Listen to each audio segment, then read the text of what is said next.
हम लोग करने जा रहे हैं भारतीय राज्य व्यवस्था में। पढ़ेंगे हम लोग राष्ट्रपति। राष्ट्रपति अगर आप लोग अच्छे से पढ़ लेते हैं तो आपको दोबारा से पढ़ने की जरूरत नहीं पड़ेगा। एक बार अच्छे से पढ़ लीजिए इसको, ज़्यादा से ज़्यादा लोगों में शेयर कीजिए, लाइक कीजिए, सब्सक्राइब करना तो नहीं है भूलिए, ठीक है। सपोर्ट कीजिए। यूट्यूब पे पहली बार हम लोग फुल डिस्कस के साथ राष्ट्रपति देखेंगे, जो इम्पोर्टेंट होने वाला है। SSC, BPSC, SSC, Bihar SSC और आरआरबी, रेलवे, सभी एग्जाम में यहीं से पूछे जाएंगे। कहने का मतलब हुआ राष्ट्रपति का टॉपिक ऐसा टॉपिक है, आज पढ़ लेते हैं तो राष्ट्रपति से जितना रिलेटेड क्वेश्चन होगा आपसे मिस नहीं होगा, ठीक है। बढ़ते हैं हम लोग आगे, देखते हैं क्या क्या होने वाला है। चलते हैं राष्ट्रपति, पढ़ते हैं क्या क्या है राष्ट्रपति में। राष्ट्रपति में क्या क्या है। राष्ट्रपति जो होते हैं भारत का प्रथम नागरिक बोलते हैं राष्ट्रपति को। भारतीय संविधान में भाग 5 में और अनुच्छेद 52 से 78 तक राष्ट्रपति का उल्लेख है। अनुच्छेद बोले तो 52 से 78, भाग बोले तो 5, ठीक है। भारत का प्रथम नागरिक किसे बोलते हैं? राष्ट्रपति को बोलते हैं। उनका वेतन 1.5 लाख प्रति माह एवं अन्य भत्ते होते हैं, ठीक है। वेतन का उल्लेख अनुसूची 2 में, वेतन जो उनका मिलता है उनका उल्लेख अनुसूची 2 में, शपथ का उल्लेख अनुसूची 3 में है, ठीक है। शपथ, राष्ट्रपति का शपथ कौन दिलाता है? राष्ट्रपति का शपथ मुख्य न्यायाधीश के द्वारा दिलाया जाता है, ठीक है। कार्यकाल उनका कितना साल होता है? 5 वर्ष के लिए कार्यकाल होता है। योग्यता क्या होना चाहिए? अगर आप राष्ट्रपति बनना चाहते हैं तो आपके पास क्या क्या योग्यता होना चाहिए? जैसे हम लोग फॉर्म भरते हैं कोई भी, तो पूछा जाता है कि आप मैट्रिक पास होना चाहिए, आप फोटो होना चाहिए, साइन होना चाहिए। जब ये रिक्वायरमेंट होता है जो फॉर्म का, उसी तरह राष्ट्रपति का भी है। उनका योग्यता क्या होना चाहिए? वह भारत का नागरिक होना चाहिए। भारत का नागरिक ही भारत का राष्ट्रपति बन सकता है, न कि अमेरिका का, ठीक है। तो ध्यान में रखना है कि वह भारत का नागरिक होना चाहिए। उसकी उम्र कम से कम 35 वर्ष होना चाहिए। वह किसी लाभ के पद पर न हो, सरकारी का लाभ के पद पर वो नहीं होना चाहिए। वो न टीचर होना चाहिए, न डॉक्टर होना चाहिए, ठीक है। वह पागल एवं दिलवालिया न हो। वह पागल आदमी नहीं बन सकता राष्ट्रपति, ठीक है। राष्ट्रपति का निर्वाचन संसद के दोनों सदनों के निर्वाचित सदस्य, राज्यसभा के निर्वाचित सदस्य तथा केंद्र सरकार, केंद्र शासित प्रदेश दिल्ली, दिल्ली, पुदुचेरी विधानसभाओं के निर्वाचित सदस्य द्वारा किया जाता है। राष्ट्रपति का निर्वाचन जो होता है संसद के दोनों सदस्य सदनों, निर्वाचन सदस्य, राज्य विधानसभा और निर्वाचित सदस्य तथा दिल्ली और पुदुचेरी विधानसभाओं के निर्वाचित सदस्य के द्वारा किया जाता है, ठीक है। ध्यान से पढ़िए, एक भी क्वेश्चन मिस नहीं होगा आपसे एग्जाम में। अच्छे से पढ़ लेते हैं तो राष्ट्रपति का चुनाव अनुपात प्रतिनिधित्व के अनुसार एकल संक्रमणीय एकल संक्रमणीय और गुप्त मतदान द्वारा होता है। राष्ट्रपति का जो चुनाव होता है एकल संक्रमणीय गुप्त मतदान होता है, ठीक है। जब राष्ट्रपति पद का उम्मीदवार एक होता है तो उसे निर्विरोध चुन लिया जाता है, ठीक है। जिस प्रकार हम लोग इधर मुखिया इलेक्शन, विधायक इलेक्शन होता है, जो किसी पार्टी से नहीं होता, अगर वो जीत जाता है, खुद खड़ा होता है अपने बल पे, उसको निर्विरोध बोलते हैं। वो किसी पार्टी से नहीं होता, लेकिन उसको कुछ चुनाव चिन्ह मिल जाते हैं, अगर वो जीत जाता है उसको निर्विरोध बोलते हैं। और अगर जो आदमी को टिकट मिला है, अगर उसका बहुत से क्या बोलते हैं उसको उम्मीदवार होते हैं, तो जो उनका इलेक्शन होता है उनको वोट को कलेक्ट करके अलग करके चुना जाता है, ठीक है। आगे बढ़ते हैं। भारत के प्रथम निर्विरोध चुने गए राष्ट्रपति कौन थे? भारत के प्रथम निर्विरोध चुने गए राष्ट्रपति थे नीलम संजीव रेड्डी। नोट कर लीजिएगा आप लोग, नीलम संजीव रेड्डी। ठीक है, नीलम संजीव रेड्डी के समय अपना लेमिनेशन फॉर्म जो है उन्होंने गलत भर दिए थे। नीलम संजीव रेड्डी जो है लेमिनेशन फॉर्म जो होता है वो गलत भरे थे। कभी कभार पूछे जा सकते हैं कौन ऐसे राष्ट्रपति थे जिन्होंने अपना लेमिनेशन फॉर्म गलत भरा? कौन थे? नीलम संजीव रेड्डी। ठीक है। डॉक्टर राजेंद्र प्रसाद भारत के प्रथम प्रधानमंत्री थे, सॉरी भारत के प्रथम राष्ट्रपति थे, सॉरी गलत है, प्रथम राष्ट्रपति थे। ठीक है, वह 2 बार लगातार राष्ट्रपति निर्वाचित हुए हैं। राष्ट्रपति 2 बार निर्वाचित हुए हैं कौन? डॉक्टर राजेंद्र प्रसाद। भारत के प्रथम महिला राष्ट्रपति कौन थे? प्रतिभा देवी सिंह पाटिल। प्रथम महिला राष्ट्रपति प्रतिभा देवी सिंह पाटिल। ठीक है, अब देखते हैं हम लोग कार्यकारी शक्तियां, उनका कार्यकाल कैसा है, कैसे कार्य करते हैं। तो भारत सरकार के शासन संबंधित सभी कार्य राष्ट्रपति के नाम पर किए जाते हैं। भारत सरकार के शासन संबंधित जितना भी कार्य है किनके नाम पे किया जाता है? राष्ट्रपति के नाम से किया जाता है। ठीक है, राष्ट्रपति जो है नियम को बना भी सकते हैं, जैसे केंद्र सरकार राज्य के रूप में कार्य कर सकें तथा मंत्रियों को कार्य संस्था से वितरित हो सके। ठीक है, और प्रधानमंत्री और अन्य मंत्रियों की नियुक्ति करते हैं। प्रधानमंत्री की सलाह पर मंत्रियों की त्यागपत्र स्वीकार कर सकते हैं। कोई मंत्री अगर त्यागपत्र देना चाहे तो राष्ट्रपति को दे सकते हैं। ठीक है, लेकिन राष्ट्रपति तभी लेंगे, स्वीकार करेंगे जब प्रधानमंत्री उनको सलाह दें। ठीक है, वह नियंत्रक महालेखा परीक्षक चुनाव आयुक्त यूपीएससी के अध्यक्ष एवं सदस्यों की नियुक्ति करते हैं। किनको नियुक्त करते हैं? नियंत्रक महालेखा परीक्षक, चुनाव आयुक्त, यूपीएससी के सदस्य अध्यक्ष और उनके सदस्य की नियुक्ति करते हैं। वह अनुसूचित जनजाति, अनुसूचित जाति तथा पिछड़ा आयोग का गठन करते हैं। कौन करते हैं? राष्ट्रपति करते हैं। ठीक है, वह किसी भी क्षेत्र को अनुसूचित घोषित कर सकते हैं। उन्हें अनुसूचित क्षेत्र तथा जनजातीय क्षेत्र के प्रशासन की शक्तियां प्राप्त है। किनको प्राप्त है? तो राष्ट्रपति को प्राप्त है।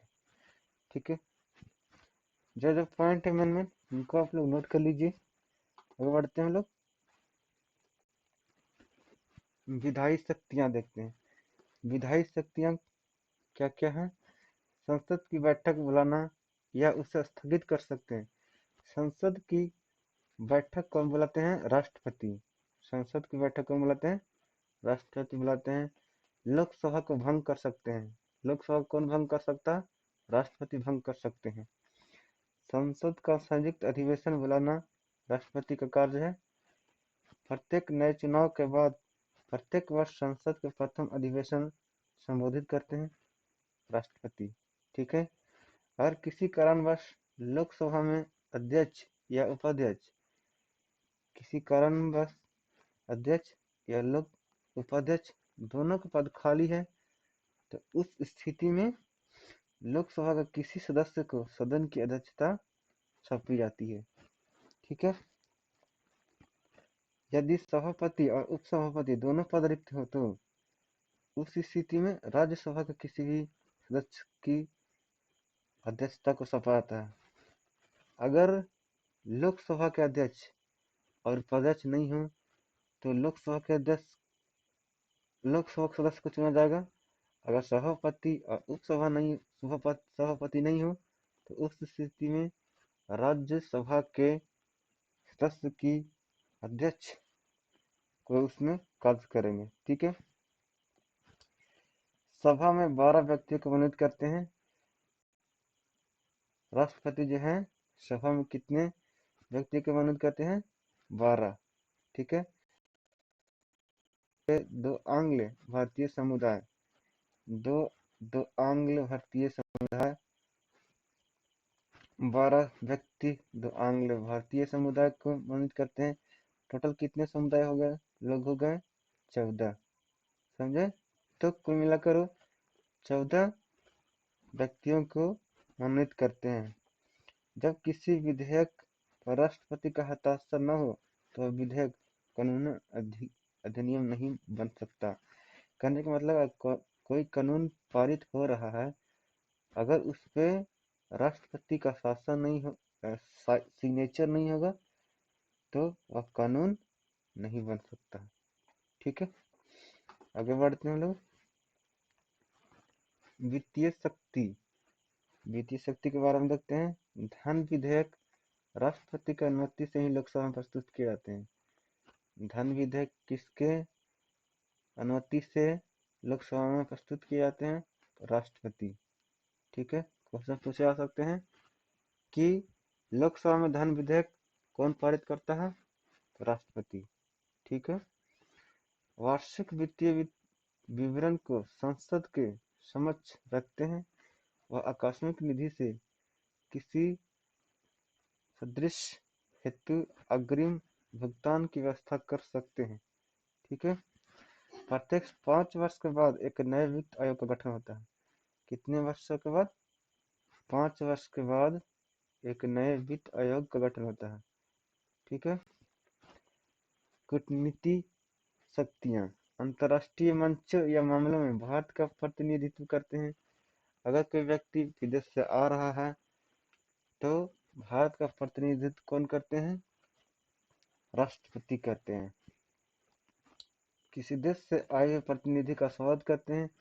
अगर उस स्थिति में जिस टाइम अगर राष्ट्रपति ना हो हमारे देश में, उस टाइम कोई और आदमी आ रहा है तो उसका स्वागत कौन करेगा, तो उसका स्वागत राष्ट्रपति के द्वारा जो प्रतिनिधित्व चुना जाएगा वो उनका स्वागत करेंगे। ठीक है, सैन्य शक्तियां के बारे में जानते हैं। सैन्य शक्तियां क्या क्या है, तो राष्ट्रपति जो है तीनों सेनाओं के प्रमुख माने जाते हैं। ये तीनों सेनाओं के प्रमुख माने जाते हैं। तीनों सेनाओं के अध्यक्ष की नियुक्ति कौन करते हैं, राष्ट्रपति करते हैं। राष्ट्रपति किसी भी देश के साथ युद्ध या शांति समझौता की घोषणा कर सकते हैं, लेकिन उसके पूर्व संसद की मंजूरी रहना अनिवार्य होगा। ऐसा नहीं है कि अपन मन से ही युद्ध करा देंगे या समझौता कर लेंगे। उस स्थिति में संसद के लोग, जितने भी लोग मेंबर कमेटी होते हैं, उनका मंजूरी होना आवश्यक होता है। आगे बढ़ते हैं। न्यायिक शक्तियां, उनके पास और भी शक्तियां हैं जिनका नाम है न्यायिक शक्तियां। सभी देशों के मृत्यु दंड को सभी लोगों में मृत्यु दंड को क्षमादान की शक्तियां राष्ट्रपति में निहित है, और किसी को मृत्यु दंड में बदलकर कठोर कारावास परिवर्तित कर सकते हैं। ठीक है, किसी को, उनके पास इतना पावर है कि अगर किसी को मृत्यु दंड मिला है तो उनके क्या बोलते हैं उसको, कारावास जो है उनकी अवधि को कम करा सकते हैं। ठीक है, उनको बदल के कठोर कुछ और दंड दिया जाएगा, मृत्यु दंड नहीं दिया जाएगा। ठीक है, या उसके अवधि के 20 साल मिला है कारावास तो 10 साल भी करवा सकते हैं। ये जो है न्यायिक शक्तियां राष्ट्रपति के पास में है। ठीक है, सामूहिक उत्तरदायित्व का सिद्धांत संविधान के अनुच्छेद 75(3) में निहित है। और आगे पॉइंट में इम्पोर्टेंट पॉइंट है कि केवल बीवी गिरी, कौन, बीवी गिरी निर्वाचन के समय दूसरे चक्र की मतगणना करनी पड़ी थी। दूसरे चक्र की मतगणना किनके में हुआ था, तो बीवी गिरी एक ऐसे राष्ट्रपति थे जिनका निर्वाचन के समय दूसरे चक्र की मतगणना करनी पड़ी थी। राष्ट्रपति द्वारा आपात की घोषणा अनुच्छेद 352 में है। ठीक है। राष्ट्रपति अपना त्याग पत्र किसको देता है? उपराष्ट्रपति को देता है। ठीक है। भारत में अभी तक कितनी बार जो है आपात घोषणा हुआ है? आपात घोषणा कितनी बार हुआ है? आपात घोषणा कितनी बार हुआ है? 3 बार। 3 बार जो है आपात घोषणा हुआ है। पहला 1962 के चीन आक्रमण समय, दूसरा 1971 के भारत पाकिस्तान के युद्ध समय, तीसरा 25 जून 1975 से 21 मार्च 1970 तक आंतरिक गड़बड़ी के संदर्भ में। ठीक है। इसको याद रखना है कि पहला कब हुआ था? 1962 में चीन आक्रमण के समय, दूसरा 1971 में भारत पाकिस्तान के युद्ध के समय, तीसरा 1975 से 1977 में आंतरिक गड़बड़ी के संदर्भ में हुआ था। ठीक है। राष्ट्रपति संसद का एक अभिन्न अंग होते हैं। संसद का अभिन्न अंग किस माना जाता है? राष्ट्रपति को माना जाता है। ठीक है। क्वेश्चन पूछा था इस टाइप के कि संसद का अभिन्न अंग किसे बोलते हैं? राष्ट्रपति को बोलते हैं। आगे बढ़े हम लोग, क्वेश्चन करते हैं हम लोग। 25 क्वेश्चन राष्ट्रपति से रिलेटेड होगा, जो एग्जाम में पूछे जा चुके हैं, पूछे जाएंगे आपको एग्जाम में आगे देखने को मिल सकता है आपको। वीडियो अच्छा लग रहा तो लोगों में शेयर कीजिए, अपने दोस्तों में, आस पड़ोस जितने लोग दोस्त हैं शेयर कीजिए।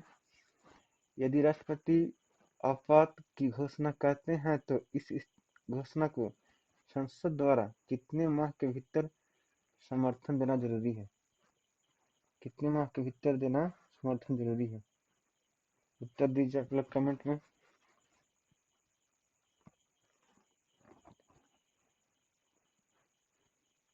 इसका सही उत्तर होगा 1 माह के भीतर। यदि राष्ट्रपति आपात की घोषणा करते हैं, इस घोषणा को संसद द्वारा 1 माह के भीतर समर्थन देना जरूरी हो जाता है। ठीक है। आगे बढ़ते हैं। भारतीय संविधान के अनुसार कार्यपालिका का प्रमुख कौन होता है? भारतीय संविधान के अनुसार कार्यपालिका का प्रमुख कौन होता है? प्रधानमंत्री, भारत सरकार का प्रमुख सचिव, राष्ट्रपति, गृह मंत्री। इसका सही उत्तर होगा राष्ट्रपति। कार्यपालिका का प्रमुख राष्ट्रपति होता है। ठीक है। आगे बढ़ते हैं। देखिए क्वेश्चन आ गया कि राष्ट्रपति किसका एक अभिन्न अंग होता है? बताइए आप लोग।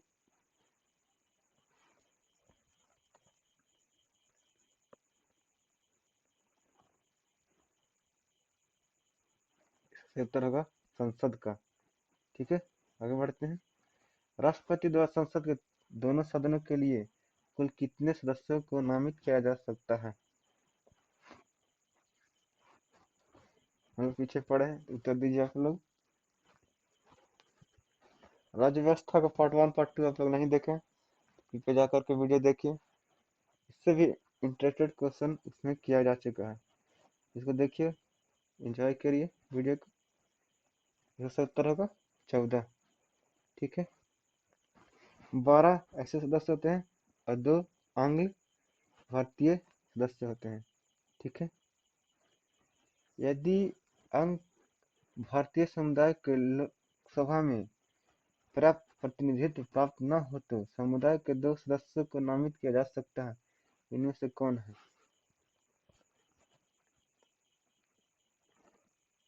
यदि आंग्ल भारतीय समुदाय को लोकसभा में पर्याप्त प्रतिनिधित्व प्राप्त न हो तो समुदाय के 2 सदस्यों को नामित किया जा सकता है। तो इनमें से कौन एक है, ये बताना है आपको। इसका उत्तर होगा राष्ट्रपति।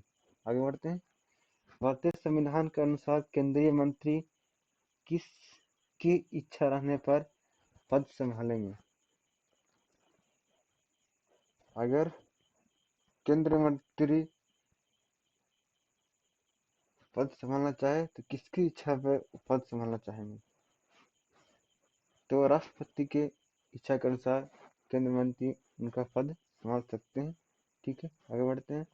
राज्यसभा के सदस्यों का निर्वाचन कितनी अवधि के लिए होता है? राज्यसभा के सदस्यों का निर्वाचन कितने समय के लिए होता है? 2 वर्ष, 5 वर्ष, 4 वर्ष, 6 वर्ष। इसका सही उत्तर होगा 6 वर्ष। ठीक है, और बाकी लोग का 5 वर्षों के लिए होता है, लेकिन राज्यसभा के सदस्यों का निर्वाचन 6 वर्षों के लिए होता है। आगे बढ़ते हैं। राज्यसभा के राष्ट्रपति द्वारा कितने सदस्य नामित किए जाते हैं? राज्यसभा से कितने सदस्य आते हैं?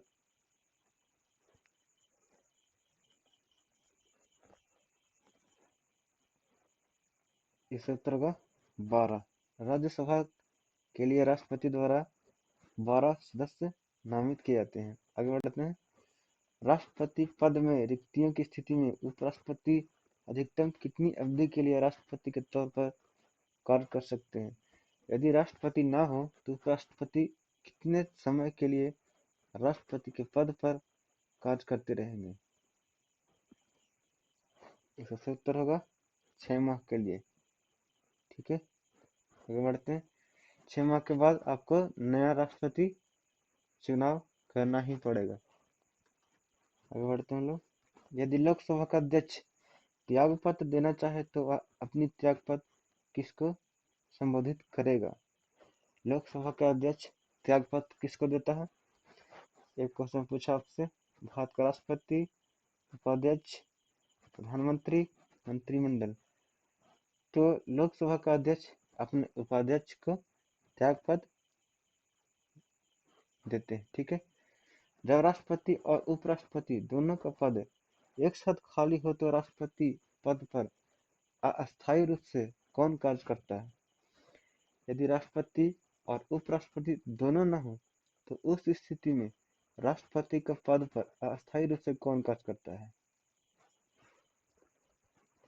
इसका उत्तर होगा राष्ट्रपति का मुख्य न्यायाधीश। अगर राष्ट्रपति उपराष्ट्रपति दोनों नहीं है तो उस स्थिति में मुख्य न्यायाधीश जो है राष्ट्रपति के पद पर अस्थायी रूप से कार्य करेंगे। अस्थायी रूप से नहीं हो जाएंगे वो, इन्हें क्यों ही राष्ट्रपति होगा, कभी भी उनको हटा दिया जाएगा। जब राष्ट्रपति दूसरा चुनाव तो वो हट जाएंगे। ठीक है, भारतीय संविधान के अनुसार इनमें से क्या संवैधानिक निकाय है? वित्त आयोग, राष्ट्रीय विकास परिषद, योजना आयोग, इनमें से कोई नहीं। संवैधानिक निकाय कौन सा है? वित्त आयोग जो है भारतीय संविधान के अनुसार संवैधानिक निकाय है। आगे बढ़ते हैं। पहले वित्त आयोग का गठन कब हुआ था? पहले वित्त आयोग का गठन कब हुआ था? 1950 में, 1951 में, 1912 में, 1953 में। उत्तर होगा 1951 में। आगे बढ़ते हैं। भारत का राष्ट्रपति द्वारा वित्त आयोग की नियुक्ति कितने वर्षों की बात की जाती है? राष्ट्रपति जो है वित्त आयोग का नियुक्ति कितने वर्ष के बाद करते हैं? इसका उत्तर होगा 6 वर्ष बाद। ठीक है, कंफ्यूज नहीं होना, क्वेश्चन को अच्छे से पढ़ना है, उत्तर देना है। ठीक है, केंद्र और राज्य के बीच केंद्रीय संसाधनों के निर्णय पर परामर्श करने के लिए राष्ट्रपति द्वारा किस निकाय का गठन किया जाता है? केंद्र और राज्य के बीच जो है केंद्रीय संसाधन के निर्णय पर परामर्श करने के लिए केंद्र और राज्य के बीच में कोई निर्णय परामर्श करते हैं तो राष्ट्रपति किस निकाय का गठन करते हैं? उत्तर होगा वित्त आयोग का गठन करते हैं। ठीक है, भारत के आकस्मिक निधि का संरक्षण कौन करता है? आकस्मिक निधि का संरक्षण कौन करता है? प्रधानमंत्री, वित्त मंत्री, राष्ट्रपति, सर्वोच्च न्यायालय का न्यायाधीश। उत्तर होगा राष्ट्रपति। आकस्मिक निधि का संरक्षण राष्ट्रपति करते हैं। आगे बढ़ते हैं। संघ लोक सेवा आयोग के सदस्यों की नियुक्ति किसके द्वारा की जाती है? संघ लोक सेवा आयोग के सदस्यों की नियुक्ति किसके द्वारा की जाती है? वित्त मंत्री, प्रधानमंत्री, राष्ट्रपति, मुख्य न्यायाधीश। उत्तर होगा राष्ट्रपति। आगे बढ़ते हैं।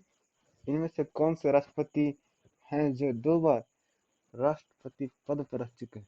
सबको पता होगा, हम लोग पीछे डिस्कस कर चुके हैं, राष्ट्रपति के बारे में पढ़े थे, उसी टाइम में कर चुके हैं हम लोग। तो उत्तर आप लोग कमेंट में दीजिए। उत्तर होगा राजेंद्र प्रसाद। आगे बढ़ते हैं। भारतीय सुरक्षा बलों का सर्वोच्च कमान किसके पास होता है?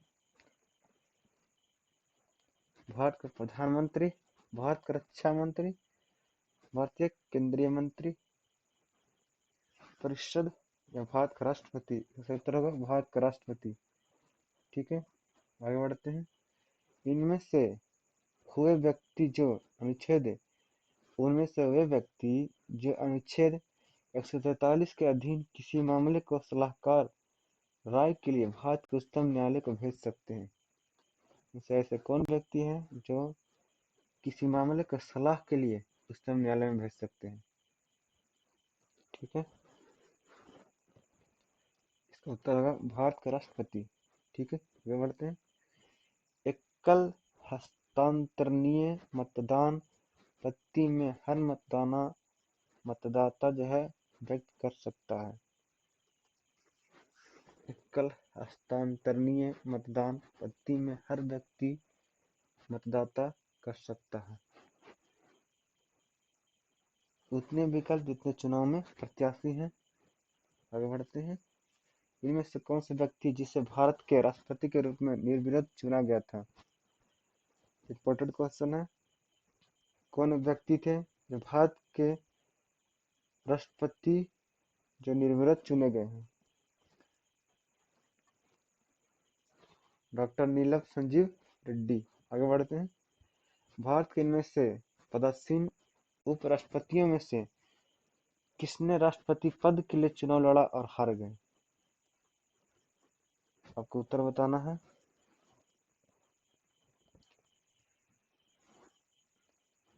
इसका सही उत्तर होगा भैरव सिंह शेखावत।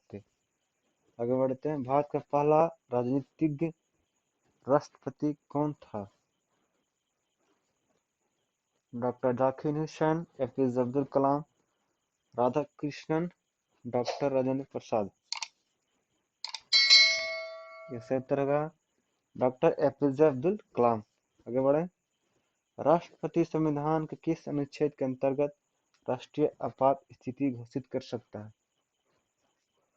अनुच्छेद 352, अनुच्छेद 356, अनुच्छेद 360, अनुच्छेद 361। उत्तर होगा अनुच्छेद 352 के तहत राष्ट्रपति आपात स्थिति घोषित कर सकते हैं। ठीक है, बने रहिए इसी तरह हमारे साथ वीडियो में, और लोगों में शेयर कीजिए, सब्सक्राइब कीजिए हमारे चैनल को। इसी तरह वीडियो पाने के लिए नोटिफिकेशन पे ऑल पर क्लिक करिए, जिससे नोटिफिकेशन